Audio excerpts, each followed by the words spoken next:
Tu viens juste d'arriver en Espagne? Bienvenue!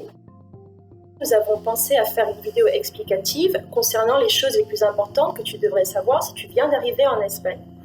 Dans cette vidéo, tu trouveras des informations importantes concernant les documents, les examens de détermination de l'âge, les centres d'accueil, tes droits et tes devoirs et les numéros de téléphone où obtenir de l'aide. Si tu as moins de 18 ans, l'État espagnol et les autorités locales et régionales ont le devoir de défendre tes droits à travers les professionnels du centre où tu habites. Il est important que tu dises honnêtement l'âge que tu as. Si tu as des documents ou un passeport, montre-les à la police ou aux travailleurs qui en ont besoin. Cela pourrait être utile. Quant à la détermination de l'âge, tu devras peut-être effectuer des examens médicaux pour déterminer ton âge.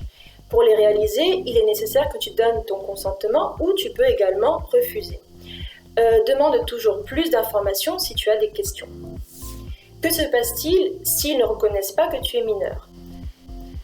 Alors, tu as le droit de te faire conseiller par un avocat, fais-lui confiance et sois patient en attendant les résultats des examens. Ces résultats ne sont pas toujours fiables, donc il peut être utile qu'il t'envoie des documents dont tu peux avoir besoin depuis ton pays. Que se passe-t-il si une personne adulte t'accompagne? Si ton père ou ta mère t'accompagne, vous pouvez rester ensemble. Ils effectueront un test d'ADN pour vérifier que vous êtes de la même famille. Si tu viens avec d'autres parents, tels que des frères ou des oncles, il peut être plus difficile pour vous de rester ensemble. Dans tous les cas, toi ou tes proches, vous pouvez toujours parler avec des professionnels du centre où vous habitez ou avec notre équipe de la helpline.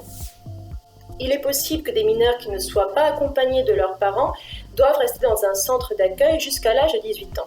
Il est aussi possible que vous changiez plusieurs fois de centre.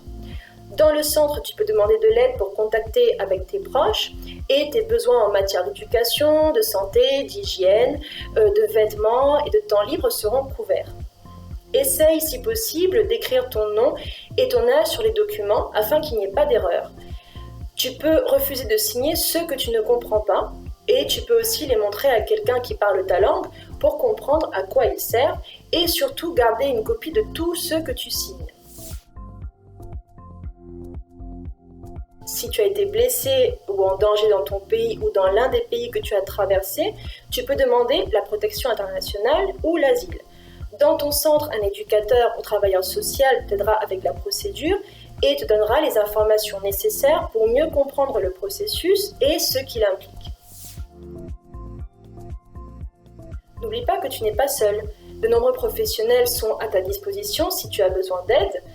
Et si besoin, tu peux appeler le numéro d'urgence 112 et aussi notre ligne téléphonique gratuite d'attention aux enfants migrants.